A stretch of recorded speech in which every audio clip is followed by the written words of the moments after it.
Hello दोस्तों, नमस्कार। आप सभी का स्वागत है डीआर के टीवी पर। मैं हूं आपका दोस्त डॉक्टर कन्हैया, बीकानेर, राजस्थान से।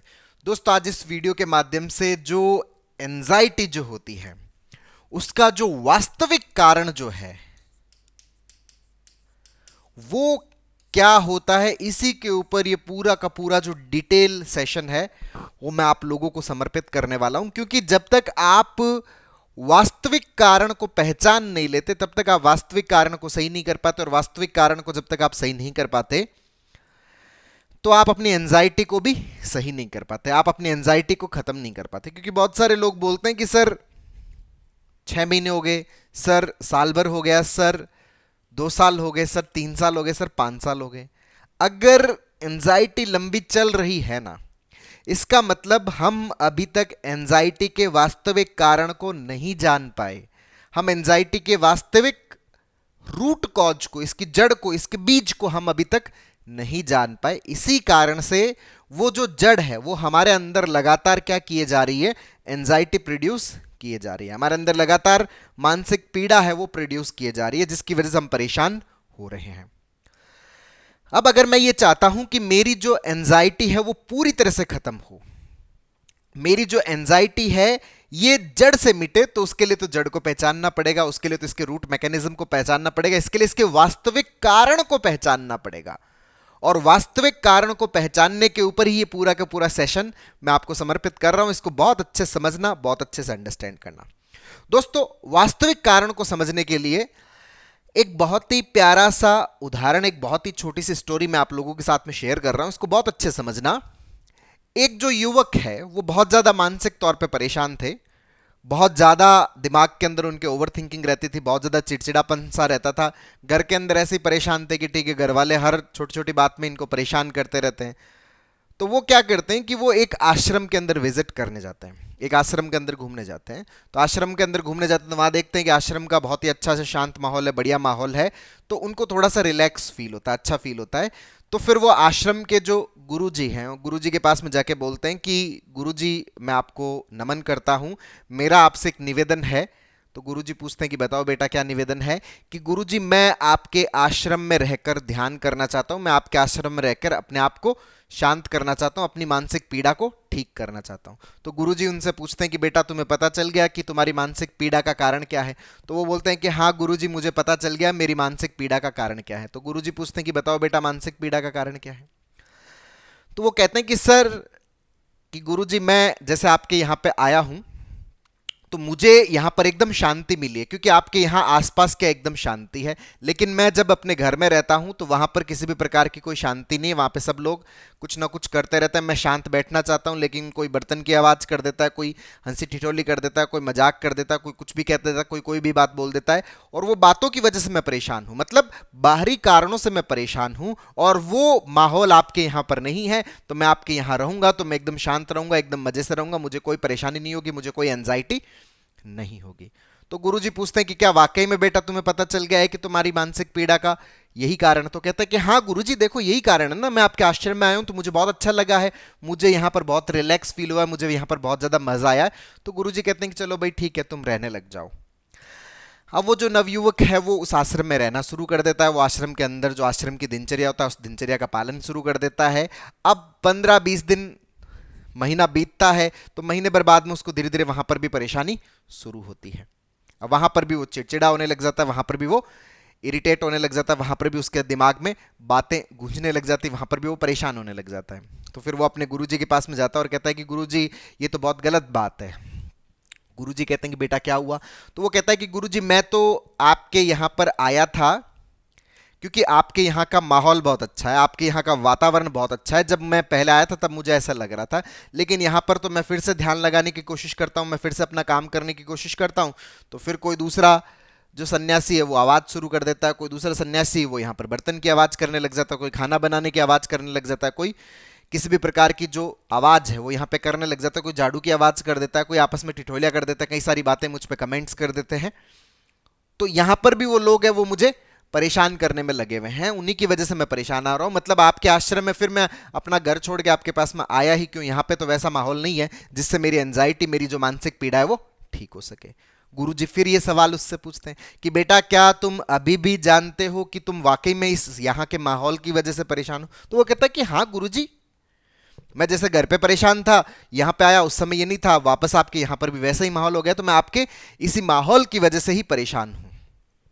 तो गुरुजी कहते हैं कि बेटा तुम अपने हिसाब से कोई ऐसी जगह ढूंढो जहां पर तुम्हें कोई परेशान करने वाला ना हो, तुम्हें कोई पीड़ित करने वाला ना हो। तो वो व्यक्ति क्या है कि आश्रम के आसपास घूमता है, तो उसको आश्रम के पास में एक झील दिखाई देती है। तो वो झील के पास में एकदम किनारे पे जाके खड़ा होता है, तो उसको लगता है कि हाँ यार, यहाँ पर एकदम बढ़िया माहौल है, यहाँ पे कोई ऐसी कोई चीज नहीं है जो मुझे परेशान कर रही है, जो मुझे इरिटेट कर रही है। तो वो क्या करता है कि झील के पास में आराम से बैठ के ध्यान लगाने की कोशिश करता है। अब जैसे ही वो ध्यान लगाने की कोशिश करता है, तो वहां पर भी उसको क्या है कि पानी की आवाज सुनाई देने लग जाती है। वहां पर उसको क्या है कि जो पानी किनारे पे टकराता है तो आवाज करता है स्वाभाविक तौर पे, तो वहां उस टकराहट की आवाज से उसका ध्यान भंग होने लगता है। वहां पर आसपास जो चिड़िया है उनकी आवाजें आने लगती है, आसपास जो जानवर है उनकी आवाज आने लगती है, तो उससे उसका ध्यान भंग होने लगता है। तो वो फिर यूं सोचता है कि यार यहाँ पर भी देखो लोग मुझे परेशान करने में लगे रहते हैं, यहाँ पर भी देखो ये चिड़िया है, ये है, ये सब लोग मुझे क्या कर रहे हैं, परेशान करने में लगे। मेरे पीछे हाथ धोकर मतलब सब लोग पड़े हैं, मुझे मतलब एकदम शांत होने नहीं दे रहे, मुझे मतलब मेरी मानसिक पीड़ा से बाहर निकलने नहीं दे रहे, मुझे रिलैक्स नहीं होने दे रहे। वहां पर भी उसका यही बातचीत रहता। तो फिर वो क्या है कि इरिटेट होके, गुस्से में होके क्या है कि वो वहां से अपनी जगह से उठ के क्या है कि थोड़ा आगे जा रहा होता, तो उसको क्या है कि किनारे पर एक नाव दिखाई देती है। तो वो क्या करता है, नाव के अंदर बैठ जाता है, और बैठने के बाद में वो क्या है कि उस नाव को एकदम झील के एकदम किनारे पे लेके जाता है, जो किनारे से एकदम सेंटर की तरफ चला जाता है। पहले तो किनारे गया था, किनारे से एकदम सेंटर में, एकदम बीच में आ जाता है। अच्छा, झील के जब एकदम बीच में आ गया, तो बीच में आने के बाद में उसको क्या एकदम शांति दिखाई देती है कि अच्छा यहाँ पे कोई आवाज नहीं है, यहाँ पे कोई पक्षी परेशान नहीं कर रहा, यहाँ पे किसी जानवर की आवाज नहीं आ रही, यहाँ पर किसी भी प्रकार के पानी की भी आवाज नहीं आ रही, पानी भी एकदम शांत है, क्योंकि गहरी है झील, जहां गहराई होती है वहां पे क्या होती है, शांति होती है। तो एकदम क्या है कि शांत माहौल होता है। तो उसको लगता है कि हाँ, अब मेरी एंजाइटी का सॉल्यूशन मिल गया, अब मेरी मानसिक पीड़ा का सॉल्यूशन मिल गया है, अब मैं बहुत अच्छे से ध्यान कर पाऊंगा, अब मैं अच्छे से ध्यान लगा पाऊंगा। तो वो क्या करता है कि नाव के अंदर बैठा होता है और आराम से वहां पर रिलैक्स होकर ध्यान लगाने की कोशिश करता है। तो उसका ध्यान बढ़िया होता है, अच्छा होता है। तो वो बड़ा मुस्कुराता है, बड़ा खुश होता है, और खुश होकर अपने गुरुजी के पास में जाता है और बढ़िया अपना आश्रम का काम करना, सब चीजें कर रहा होता है। तो गुरुजी पूछते हैं कि बेटा कैसे, कि गुरुजी मेरे को मेरा सॉल्यूशन मिल गया है, मुझे पता चल गया है कि मैं क्यों वास्तव में परेशान हूं। मेरा वास्तव में परेशान होने का कारण यही था कि लोग मुझे परेशान कर रहे थे, इसलिए मैं परेशान था। अब देखो मैं झील के एकदम बीचों बीच जा रहा हूं, वहां पे मुझे कोई परेशान करने वाला नहीं है, इसलिए मैं एकदम मस्ती से मस्त रहता हूं। अच्छा, 5-7 दिन वो अपने आश्रम में बढ़िया तरीके से काम कर रहा होता है, खुशी से आनंद से काम कर रहा होता है। एक दिन क्या है कि वो वैसे ही अपने जो ध्यान की प्रक्रिया के तहत क्या है कि नदी के बीच में वहीं नाव में बैठा ध्यान लगा रहा होता है। अब ध्यान लगा रहा होता है, ध्यान उसका ठीक है 10 मिनट 15 मिनट लगता है। तो अचानक उसको क्या है कि पानी के हिलने की जो मूवमेंट है वो उसको महसूस होती है। फिर उसको धीरे धीरे पानी की आवाज सुनाई देती है, तो उसका ध्यान टूटता है, उसकी आंखें खुलती है। आंखें खुलती है तो वो ये देखता है कि सामने से एक बड़ी नाव जो है वो उसकी नाव की तरफ आ रही है।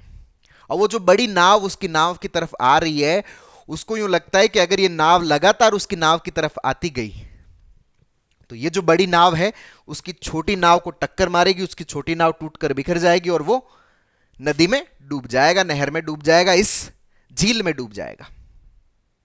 तो वो क्या है कि बहुत ज्यादा परेशान होता है, वो बहुत ज्यादा चिल्लाता चीखता और बोलता है कि अरे वो बड़े नाव वाले, अरे अपनी नाव को साइड में करो, अपनी नाव को किनारे करो। वो बहुत अपनी तरफ से बोलने की कोशिश करता है, वो उस नाव तक अपना संदेश पहुंचाने की हर संभव कोशिश करता है, लेकिन वो तो नाव लगातार उसके पास आ रही होती है और उसको बहुत ज्यादा घबराहट हो रही होती है, उसको बहुत ज्यादा बेचैनी हो रही होती है और उसको गुस्सा आ रहा होता है कि यार ये कौन सा व्यक्ति, इसको इतनी भी समझ नहीं है कि यार यहां पर मैं इस नाव के अंदर बैठा हूं और ये लगातार नाव अपनी तरफ लेके आया जा रहा है। वो नाव आती जा रही होती है, आते आते आते उस नाव से टक्कर हो जाती है। अब टक्कर हो जाते तो वो तो गुस्से से तिलमिला जाता है कि यार यहां पर भी लोग जो वो मेरे पीछे पड़े हुए हैं, यहां पर भी मुझे परेशान करने में लगे हुए हैं। अब वो इस बात से इतना ज्यादा गुस्सा हो जाता है, इतना ज्यादा आग बबूला हो जाता है, और उसके मन में ये बात उठती है कि मैं देखूं कि भाई इस नाव के अंदर ऐसा कौन सा ऐसा मनुष्य है जो मुझे परेशान करने में लगा हुआ है, जिसकी वजह से आज मुझे इतनी पीड़ा भोगनी पड़ी है, आज मुझे इतने भय से गुजरना पड़ा है, आज मुझे इतने चिड़चिड़ेपन से गुजरना पड़ा है। तो वो व्यक्ति क्या है कि अपनी नाव से उस बड़ी नाव की तरफ जाता है और वो उस पूरी बड़ी नाव में घूमता है। अब जब वो पूरी बड़ी नाव में घूमता है तो वहां पर कोई भी व्यक्ति नहीं होता। जब कोई भी व्यक्ति नहीं होता तो वो देखता है यहां पे तो कोई भी नहीं है, तो धीरे धीरे उसका मन है वो शांत होने लगता है, धीरे धीरे उसका मन है वो रिलैक्स होने लगता है, धीरे धीरे उसका गुस्सा है वो गायब होने लगता है, धीरे धीरे उसका चिड़चिड़ापन है वो गायब होने लगता है और वो एकदम ईजी हो जाता है, एकदम कंफर्टेबल हो जाता है। जैसे उसको पता चलता है कि यहां पर कोई भी नहीं है, तो कोई भी नहीं है, तो यहां पर जैसे ही उसका गुस्सा शांत होता है, जैसे ही उसका चिड़चिड़ापन शांत होता है, जैसे ही उसका मन रिलैक्स होता है, ये जानकर कि यहां पर कोई भी नहीं है जिसकी वजह से घटना घटित हुई है, तो पहली बार उसके मन में एक आनंद की एक लहर उठती है। उसको एक छोटी सी बात बहुत अच्छे से समझ में आती है। क्या बात समझ में आती है? कि घटना तो वही है। घटना कौन सी है? घटना तो वही है कि छोटी नाव को बड़ी नाव ने टक्कर मारी। घटना तो वही है कि छोटी नाव ने बड़ी नाव को टक्कर मारी और इस छोटी नाव की टक्कर से उसकी जिंदगी में खतरा पैदा हो सकता था, उसकी जिंदगी से वो हाथ धो सकता था। अब जब तक वो ये मान रहा होता है कि ये जो टक्कर है, इस टक्कर के लिए कोई जिम्मेदार है, कोई व्यक्ति जिम्मेदार है, कोई बाहरी पर्सन जिम्मेदार है, जब तक उसके दिमाग इस तरह से प्रतिक्रिया दे रहा होता है, जब तक उसके दिमाग में इस तरह का परसेप्शन बन रहा होता है। यहां पर बहुत गहरी बात समझ में आने वाली है एंजाइटी से रिलेटेड। अगर समझ गए ना दोस्तों, तो मुक्ति का रास्ता खुल जाएगा, आनंद का दरवाजा खुल जाएगा, परम ध्यान का दरवाजा खुल जाएगा। बहुत अच्छे समझ लेना इस बात को जो मैं यहां पर एक्सप्लेन कर रहा हूं, कि जब तक वो ये समझ रहा होता है, जब तक वो ये मान रहा होता है कि ये जो घटना है, जो जिस घटना से उसको पीड़ा महसूस हो रही है, जिस घटना से तकलीफ हो रही है, या जिस घटना से उसका जीवन संकट में हो सकता था, जब तक वो ये मान रहा होता है कि इस घटना के लिए कोई बाहरी व्यक्ति जिम्मेदार है, मैं देखना चाहता हूं, कोई व्यक्ति जिम्मेदार है, कोई एक्सटर्नल चीज जिम्मेदार है, कोई पर्सन जिम्मेदार है, जब तक वो ये मान रहा होता है, जब तक उसका मन इस तरह से प्रतिक्रिया दे रहा होता है कि वो जो परेशान हो रहा है, वो जो चिढ़ रहा है, वो जो इरिटेट हो रहा है, उसकी परेशानी का कारण कोई बाहरी है, जब तक वो ये मान रहा होता है, तब तक इसको इस बात पर बहुत ज्यादा गुस्सा आ रहा होता है, बहुत ज्यादा इसको चिड़चिड़ापन सा मच रहा होता है, बहुत ज्यादा ये आग बबूला हो रहा होता है, बहुत ज्यादा इसको पीड़ा से गुजरना पड़ रहा है, बहुत ज्यादा इसको मानसिक पीड़ा हो रही है, बहुत ज्यादा इसको इरिटेशन हो रही है, बहुत ज्यादा इसके दिमाग में ओवर थिंकिंग हो रही है कि कौन है ये, कैसे, ऐसा कैसे होगा, ये हो जाएगा, वो हो जाएगा, ऐसा हो जाएगा, वैसा हो जाएगा, ये सब कुछ इसके दिमाग में चल रहा है। कब तक चल रहा है? जब तक ये मान रहा है कि ये जो घटना है इसके लिए कोई जिम्मेदार है, कोई व्यक्ति जिम्मेदार है, कोई बाहरी पर्सन जिम्मेदार है। लेकिन जैसे ही उसको यह पता चलता है कि भाई, वो जैसे ही अपनी छोटी नाव से इस बड़ी नाव में जाता है और उसको पता चलता है कि यहां पे तो कोई भी नहीं है, यहां पे तो कोई भी नहीं है जो इस घटना के लिए जिम्मेदार हो, जैसे ही उसका मन इस बात के लिए राजी होता है, उसके मन में यह बात उठती है कि इस घटना के लिए कोई जिम्मेदार नहीं है, कोई बाहरी जिम्मेदार नहीं है, उसके अंदर ये जो परसेप्शन बनता है कि इस घटना के लिए कोई बाहरी जिम्मेदार नहीं है। समझना बहुत अच्छे से बात, कि ये जो घटना घटित हुई है, ये जो एक्सीडेंट हुआ है, इसके लिए कोई बाहरी जिम्मेदार नहीं है, कोई एक्सटर्नल पर्सन जिम्मेदार नहीं है। जैसे ही उसका मन इस तरह से प्रतिक्रिया देता है कि कोई बाहरी व्यक्ति जिम्मेदार नहीं है, तुरंत उसका मन यहां पर शांत होने लगता है, उसकी पीड़ा जाने लगती है, उसको इजी फील होने लगता है, उसका चिड़चिड़ापन खत्म होने लगता है, उसका गुस्सा खत्म होने लगता है, उसका मन शांत होने लगता है, वो बेहतर महसूस करने लगता है, अच्छा महसूस करने लगता है। समझना इस बात को कि वही घटना उसको बहुत ज्यादा मानसिक पीड़ा भी दे रही है और वही घटना उसको रिलैक्स भी कर रही है। अच्छा, पीड़ा कब दे रही है? जब तक उसका मन इस तरह से प्रतिक्रिया देता है। मन की प्रतिक्रिया ऐसी है कि नहीं, ये जो हुआ है ना, ये बाहरी कारण से हुआ है, तो बाहरी कारण से हुआ है, तो वहां पर क्या हो रहा है? पीड़ा हो रहा है, मानसिक परेशानी हो रही है। तो यहां पर मानसिक परेशानी का कारण क्या है, वो बहुत अच्छे समझ लेना। जो इसको समझ में आया, जो इनको बहुत अच्छे समझ में आया, वो क्या आया कि मेरे मन की प्रतिक्रिया देने का जो तरीका है ना, मेरे मन की प्रतिक्रिया देने का जो तरीका है, वही तरीका जिम्मेदार है मेरी पीड़ा के लिए, वही तरीका जिम्मेदार है मेरे आनंद के लिए। घटना वही, एक्सीडेंट हुआ, लेकिन इस एक्सीडेंट में प्रतिक्रिया यह बनी कि कोई दूसरा जिम्मेदार है, तो यहां पर मानसिक पीड़ा हो रही थी। जब प्रतिक्रिया यह बनी कि नहीं कोई जिम्मेदार नहीं है, तो फिर यहां पर रिलैक्सेशन भी हो रहा है, यहां पर मन शांत भी हो रहा है, यहां पर आनंद भी मिल रहा है, यहां पर एकदम इजी भी हो रहा है, एकदम कंफर्टेबल भी हो रहा है। ठीक है, अच्छा कोई भी नहीं है, ठीक है। समझना इस बात को बहुत अच्छे से कि यहां पर इनको, इस नवयुवक को जो समझ में आया ये बात कि मेरी मानसिक पीड़ा के पीछे का जो कारण है वो मेरे मन की प्रतिक्रिया है। मेरी जो पीड़ा का कारण है मेरे मन की प्रतिक्रिया है। मेरा जो ध्यान भंग हो रहा है उसके पीछे कारण मेरे मन की प्रतिक्रिया है। मेरे चिढ़ने के पीछे मेरे मन की प्रतिक्रिया है। मेरे गुस्से के पीछे मेरे मन की प्रतिक्रिया है। मेरी ओवर थिंकिंग के पीछे मेरे मन की प्रतिक्रिया है। मेरे मन की प्रतिक्रिया अगर यह थी तो गुस्सा आ रहा था। मेरे मन की प्रतिक्रिया अगर यह है कि कोई नहीं है बाहर का कारण, तो मन शांत भी हो रहा है, मन रिलैक्स भी हो रहा है। तो प्रथम बार, जीवन में पहली बार इनको यह सूत्र समझ में आया कि मेरा मन वास्तव में पीड़ा में क्यों है, मेरा मन वास्तव में गुस्से में क्यों है, मेरा मन वास्तव में चिड़चिड़ेपन में क्यों है। जो उनके गुरुजी उनसे जो सवाल पूछते थे, पहली बार उस सवाल का मतलब समझ में आया जब गुरुजी बार बार उनसे पूछते थे कि बेटा तुम्हें बहुत अच्छे से पता है कि तुम्हारी मन की पीड़ा, तुम्हारी जो परेशानी, तुम्हारी जो एंजाइटी, इसका वास्तविक कारण कौन है। तो हर बार वो ये उत्तर देते थे कि मुझे पता है कि ये जो बाहरी लोग हैं, ये जो मुझे परेशान करते रहते हैं, ये जो मुझे चिढ़ाते रहते हैं, ये जो मेरे आसपास साउंड पैदा करते रहते हैं, ये सब जिम्मेदार है। और जब तक वो ये मानता रहता है, जब तक उसकी ये प्रतिक्रिया बनती रहती है नहीं बाहर की वजह से, तब तक उसकी एंजाइटी जारी रहती है, तब तक उसकी पीड़ा जारी रहती है, तब तक उसका चिड़चिड़ापन जारी रहता है। लेकिन प्रथम बार जब उनको अपने गुरु के उस प्रश्न का उत्तर समझ में आया कि गुरु बार बार ये प्रश्न क्यों पूछते थे कि बेटा तुम्हें पता है वास्तव में कि तुम परेशान हो तो किस कारण से परेशान हो, तुम वास्तव में जानते हो अपनी पीड़ा का वास्तविक कारण क्या है। प्रथम बार इनको समझ में आया कि मेरी पीड़ा का वास्तविक कारण ये घटना नहीं है। ये तो घटनाएं सब लोगों की जिंदगी में घटती रहती है, सब लोगों की जिंदगी में उतार आता है, चढ़ाव आता है, सब लोगों की जिंदगी के अंदर अलग अलग प्रकार की घटनाएं होती हैं। लेकिन ये घटनाएं मानसिक पीड़ा या मानसिक परेशानी या जो एंजाइटी है उसका कारण नहीं है, वो तो खाली क्या एक ट्रिगर है। जो मानसिक परेशानी, जो मानसिक पीड़ा, जो एंजाइटी, उसका वास्तविक कारण क्या है, वो है हमारे मन की प्रतिक्रिया।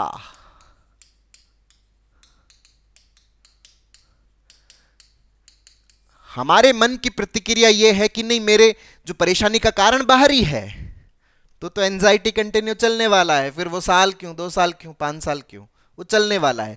लेकिन हमारे मन की प्रतिक्रिया अगर हमारा इस तरह से मानना है कि नहीं बाहरी नहीं है भाई साहब, ये तो भीतरी है, मेरे मन से ये कहानी बन रही है, मेरे मन से एक भय की कहानी बन रही है, बाहर कुछ है नहीं, मन कहता है, ये कारण है मेरी परेशानी का। प्रथम बार जब उनको पता चला तो उनको रिलैक्स फील हुआ, तो ये जान पाए कि मेरे गुरु बार बार मुझसे ये सवाल क्यों पूछते थे कि भाई तुम्हें बेटा पता है कि तुम्हारी परेशानी का वास्तविक कारण क्या है। तुम्हारी परेशानी का वास्तविक कारण ये बाहरी घटनाएं नहीं, ये तुम्हारे भीतर के मन की प्रतिक्रिया, तुम्हारा खुद का जो परसेप्शन, तुम्हारा जो खुद का कॉग्निशन, वो रेस्पॉन्सिबल है। उसी कॉग्निशन के कारण तुम आनंद में भी हो, उसी कॉग्निशन के कारण तुम पीड़ा में भी हो, उसी कॉग्निशन के कारण तुम मस्ती में भी हो, उसी कॉग्निशन के कारण तुम परेशान भी हो, उसी कॉग्निशन के कारण, उसी प्रतिक्रिया के कारण तुम सुख में भी हो, उसी कॉग्निशन के कारण तुम दुख में भी हो। घटनाएं तो सबके जीवन में घटित होती है ना, किसी के घर में पैदा होता है, किसी के घर में डेथ होती है, ये सब घरों में होती है। अगर मान लीजिए कि डेथ की घटना से ही मानसिक परेशानी पैदा होनी, तो मैं कहता हूं तो सब घरों में मानसिक परेशानी होनी चाहिए, लेकिन सब लोगों के अंदर नहीं होता। इवन मैं कह रहा हूं उसी घर के जो बाकी मेंबर्स हैं, उन बाकी मेंबर्स में भी तो मानसिक परेशानी होनी चाहिए थी। बाकी मेंबर्स में तो नहीं है। एक व्यक्ति कहता नहीं सर ये घटना घटित होगी, इस कारण से मेरे भीतर ये मानसिक परेशानी पैदा होगी, नहीं। आपके मन की प्रतिक्रिया वो जिम्मेदार है जिसकी वजह से हमारे अंदर क्या हुई, मानसिक परेशानी हुई। सर मेरा बिजनेस का लॉस, भाई बिजनेस का लॉस तो बहुत सारे लोगों को होता है, बिजनेस का तो उसूल है ना, आपको प्रॉफिट भी होगा, आपको लॉस भी होगा, प्रॉफिट भी होगा, लॉस भी होगा। ये एक कंटिन्यूअस कंसिस्टेंसी के साथ में चलते रहने वाली लंबी प्रक्रिया है, तो वो तो सब लोगों के साथ में घटित होती है। नहीं सर मेरा तो क्या है कि सिलेक्शन नहीं हुआ, इसके कारण से मेरी मानसिक परेशानी होगी। अरे भाई सिलेक्शन तो बहुत सारे लोगों का नहीं होता, अगर सिलेक्शन से गड़बड़ तो सब लोगों के साथ में होना चाहिए ना, एक के साथ में क्यों। अगर आपके मन की प्रतिक्रिया गड़बड़ है तो मानसिक परेशानी होगी, प्रतिक्रिया सही है, वही सेम घटना आपको किसी भी प्रकार की कोई मानसिक परेशानी नहीं देती। सर मेरा ब्रेकअप हो गया था, इस कारण से मैं क्या है कि मानसिक रूप से परेशान हो गया, मेरे को एंजाइटी हो गया, नहीं, और मेरा एंजाइटी उसी कारण से अभी भी कंटिन्यू चल रहा है, अरे नहीं, वो एक ट्रिगर हो सकता है। ब्रेकअप बहुत सारे लोगों का होता है, डाइवोर्स बहुत सारे लोगों का होता है, बहुत सारी घटनाएं हम सबके जीवन में घटित होती रहती है, अनेकों अनेक घटनाएं हम सबके जीवन में घटित होती रहती है। अगर घटनाओं से परेशान है, सर मेरा सिलेक्शन नहीं हुआ, सिलेक्शन तो बहुत सारे लोगों का नहीं हुआ, क्या सारे लोग जो हैं जिनका सिलेक्शन नहीं है वो सारे लोग मानसिक तौर से परेशान है, एंजाइटी के अंदर गए हुए? नहीं नहीं सर, ऐसा तो नहीं है। क्यों नहीं है ऐसा? प्रश्न पूछना पड़ेगा हमें अपने आप से, सवाल करना पड़ेगा भाई, अगर ये कारण जिम्मेदार है तो फिर तो सब लोगों के ऊपर समान रूप से प्रभाव होना चाहिए ना भाई। अगर कोई कारण बाहरी है, भाई अगर कहीं आग लगी है तो सबको जलेगा ना, ऐसा थोड़ी है कि सर मैं तो पॉजिटिव इसलिए मुझे जलन नहीं होगी, आप नेगेटिव इसलिए आपको आग जलाएगी, ऐसा थोड़ी है, ऐसा तो बिल्कुल भी नहीं है। कारण अगर बाहरी है तो वो समान रूप से प्रभाव डालेगा और सब पे प्रभाव डालेगा। अगर कारण बाहर का नहीं है, भीतर का है ना, तो वो सिर्फ आपके ऊपर प्रभाव डालेगा। तो यहां पर एक बात बहुत अच्छे समझ लेने की है, जो इस कहानी से, इस उदाहरण से हमें समझ में आती है कि हमारी मानसिक परेशानी का जो कारण, चाहे वो एंजाइटी है, चाहे पैनिक है, चाहे वो ओसीडी है, चाहे वो डिप्रेशन है, जितनी भी प्रकार की हमारी मानसिक परेशानियां, उनका जो मुख्य कारण, उनका जो मूल कारण, उनका जो वास्तविक कारण है, वो जो वास्तविक कारण है वो हमारे मन की प्रतिक्रिया, हमारा परसेप्शन, हमारा कॉग्निशन है। और अगर हम जब तक ये मानते रहते हैं कि नहीं, इस बाहरी कारण की वजह से हम एंजाइटी में, तब तक आपकी एंजाइटी लंबी खींचेगी कि नहीं सर मैं तो सही हूं, बस बाकी लोग ही गड़बड़ है, आसपास के लोग गड़बड़ है, उसके कारण से मैं एंजाइटी, मैं तो अपनी जगह एकदम सही हूं सर, मैं, मेरा तो सब कुछ सही है। और हमारा ये मानना और एंजाइटी का कंटिन्यू चलना, ये दोनों साथ साथ चलेगा फिर। तो फिर समस्या की जड़ कहां है? समस्या की जड़ यहां है कि भाई साहब ये कारण बाहरी नहीं है, कारण भीतर का है, हमारे मन की प्रतिक्रिया, हमारा परसेप्शन, हमारा चीजों के बारे में जो सोचने का तरीका है। अगर तरीका नेगेटिव है तो फिर आपको एंजाइटी, और एंजाइटी क्या चलेगी? लंबी चलेगी। तरीका अगर सही है तो आपको किसी भी प्रकार की एंजाइटी नहीं होगी, आपको मानसिक परेशानी लंबे टाइम तक परेशान नहीं करने वाली। तो एंजाइटी के अंदर सबसे मुख्य कारण, जो वास्तविक कारण हमें जो समझ में आया कि हमारे भीतर का है। और दोस्तों सीबीटी का जो पूरा वर्क है ना, कॉग्निटिव बिहेवियरल थेरेपी का जो पूरा वर्क है, वो वर्क इसी बात की समझ पैदा करने के ऊपर है कि आपकी जो परेशानी है उसका वास्तविक कारण जो आपने अपने दिमाग में सोच रखा है वो नहीं है। और जब तक उस वास्तविक कारण तक आप नहीं पहुंचोगे, और जो आपने अपने दिमाग में जो कारण मान रखा है, अगर वो आप उस कारण को मानते रहोगे तो आपकी एंजाइटी ठीक नहीं होगी, वो लंबी चलती रहेगी। तो सीबीटी का पूरा वर्क है ना, वो पूरा वर्क किस बात के ऊपर है? वो इसी बात के ऊपर है कि आपके दिमाग में जो एक कहानी बन रखी है, आपके दिमाग में जिस चीज को आपने कारण मान रखा है ना, वास्तव में वो कारण नहीं है। कारण है आपके सोचने का तरीका, वो बाहरी कारण नहीं है, आपके सोचने का तरीका। आप गलत तरीके से सोच रहे हो, आप नेगेटिव वे के अंदर सोच रहे हो। वो जो सोचने का तरीका, क्योंकि ये तरीका किस पे निर्भर कर रहा है? हमारे पैटर्न्स के ऊपर निर्भर कर रहा है। तो वो जो पैटर्न्स है, वो पैटर्न्स जिम्मेदार है जिसकी वजह से आप किस में हो? एंजाइटी में, आप पैनिक में हो, आप ओवर थिंकिंग में हो, आप नेगेटिव थिंकिंग में हो, आप ओसीडी के अंदर हो, आप डिप्रेशन के अंदर हो। तो उस तरीके को सही करना पड़ेगा। तो सीबीटी का पूरा वर्क इसी बात के ऊपर फोकस को शिफ्ट करना है कि बाहरी कारण नहीं है, भीतरी कारण है। आपका परसेप्शन जिम्मेदार है, आपका दृष्टिकोण जिम्मेदार है, आपके मन की प्रतिक्रिया देने का तरीका जिम्मेदार है, आपका कॉग्निशन जिम्मेदार है। तो इसको सही करने की जरूरत है, इस वास्तविक कारण को सही करने की जरूरत है, तभी आप इस एंजाइटी से पूरी तरह से बाहर निकल पाते, नहीं तो आप इससे बाहर नहीं निकल पाते। तो दोस्तों उम्मीद करता हूं आपको ये वीडियो पसंद आएगा, नीचे कमेंट बॉक्स में लिखकर जरूर बताइएगा। और अब तक यदि आपने मेरे यूट्यूब चैनल DRKTV को सब्सक्राइब नहीं किया तो प्लीज उसे सब्सक्राइब करें ताकि मेरे नए वीडियो का नोटिफिकेशन आप तक सबसे पहले पहुंचे।